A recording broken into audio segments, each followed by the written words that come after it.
Marcus Holloway's trash bag fell to the ground. Among the pieces of the pink plush bear spilling out, something hit the floor with a metallic clang. He sank to his knees. His hands were shaking. What came out of the toy bear wasn't a battery. It was an electronic circuit board. A red light was blinking on it. There was a lens inside. A small, black, shiny lens. Marcus sat down on the floor in shock. It was a live streaming camera, and this camera had been sitting in his daughter's room, next to her crib, for weeks. Let's go back 24 hours. The day the teddy bear first arrived at the house, it stood at the door of our baby Iris's room. It wasn't moving. It was just looking inside. Its eyes were fixed on the pink teddy bear. Vanessa had laughed. "Look, Marcus, Baron is already protecting Iris. He really is a good dog." And that night, everything changed. Baron was no ordinary dog, but Marcus was too blind to understand this. Vanessa was too tired to see it, and little Iris was too small to speak. If you like these kinds of true stories, don't forget to subscribe and turn on notifications, because sometimes reality can be much darker than fictional films. Baron didn't sleep that night. As Marcus passed the room, he saw the dog still sitting at Iris's door. His ears were pricked up. His body looked tense. He was acting as if he were waiting for a threat. "Baron, lie down," said Marcus. But Baron didn't move.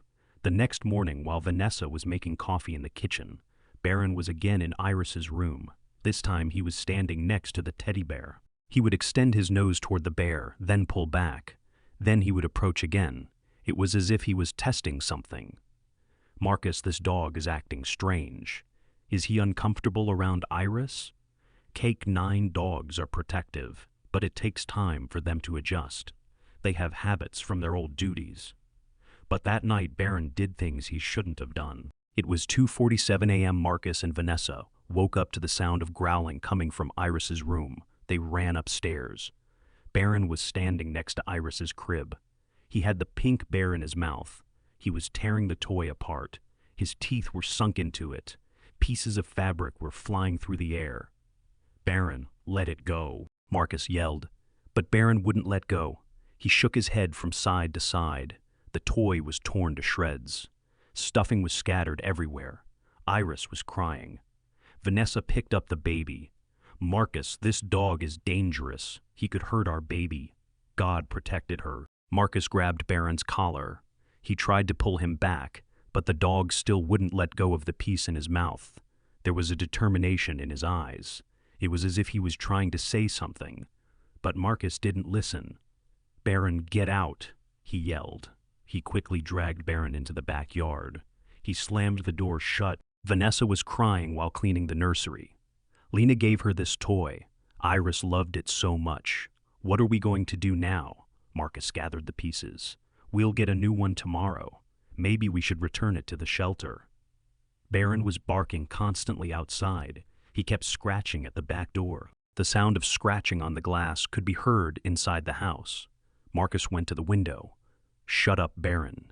But Baron didn't shut up. His eyes were still on the door. He was still barking. He was acting as if he needed to get inside. He was acting as if he needed to complete something. Marcus closed the curtain. "I'll call the shelter in the morning," he said. Marcus paused as he took the trash bag outside that morning. Baron was still in front of the door. He hadn't slept. His eyes were red, but his gaze was still fixed in the same direction. He was looking up at Iris's window. Marcus opened the trash bag. As he was about to throw away the pink fabric scraps and stuffing, something fell to the ground. The thing that fell made a metallic sound. Marcus bent down. The thing he held in his hand was cold and heavy. It wasn't a battery. It was a circuit board. Small green lights were flashing on it. His heart raced. He turned the board over. He saw a small, shiny black camera lens. It was still working. Marcus's hands began to tremble. His stomach churned. His mouth went dry. "No, it can't be. No, no, no." The trash spilled onto the floor. He examined each piece. There was a battery pack. There was a micro SD card slot. There was a Wi-Fi module. This wasn't an ordinary camera. It was a live streaming camera. It had been sitting next to Iris's crib for weeks. It had been sitting in Iris's room. It had been watching our baby. Marcus sat down on the floor. He covered his face with his hands. Baron came over.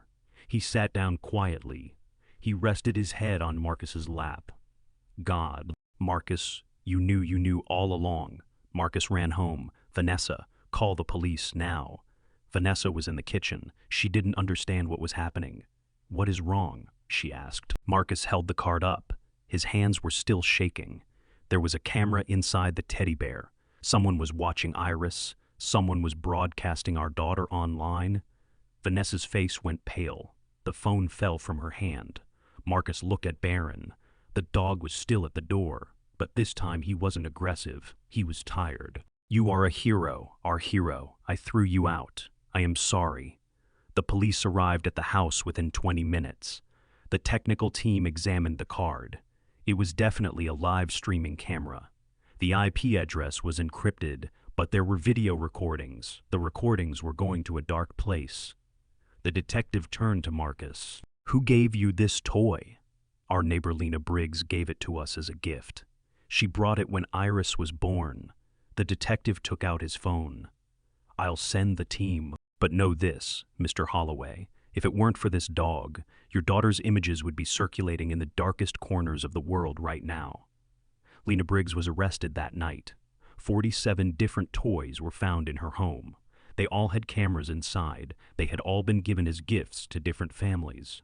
The FBI took down a large syndicate. Over 200 images were removed from 12 different states. Iris's images had been circulating for 3 weeks. But thanks to Baron, it was stopped before any more harm was done. Marcus brought Baron inside that night. The dog went straight to Iris's room. This time there was no threat. He wasn't barking. He wasn't baring his teeth. This time there was only duty. Baron lay down next to the crib and fell asleep. That night he slept peacefully for the first time. Vanessa put her arm around Marcus. We were thinking of putting him in a shelter, but he saved our girl. Marcus shook his head. There were tears in his eyes. K9 dogs don't retire. They just change assignments. Baron's new job is here. He is protecting Iris with us. Vanessa smiled. And he is protecting us. The next day, Marcus said something to his neighbors. Animals sometimes see better than we do, because they sense danger instinctively. We humans, on the other hand, often only look at the surface. Baron was a retired police dog, but his sense of duty never faded. There was something in the scent. There was no human scent on that stuffed bear. It had an electronic scent. He sensed a dangerous scent, and Baron was ready to do anything to protect Iris. Even if his family didn't believe him, he was ready to continue his duty.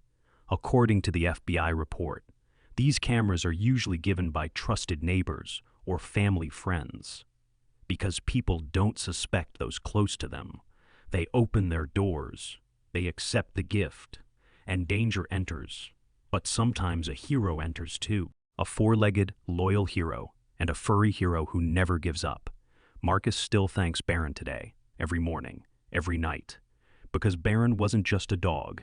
Baron was a protector who saved his family's lives. This story should remind you of something. Sometimes the greatest threats lurk in the most innocent-looking places. And sometimes the greatest heroes can't even speak 2 words. If this story has touched you, please subscribe. Share this story so everyone becomes aware, because real stories awaken people. And maybe one day, they'll save a family's life. Never ignore your instincts like Baron did. Share your thoughts with me in the comments.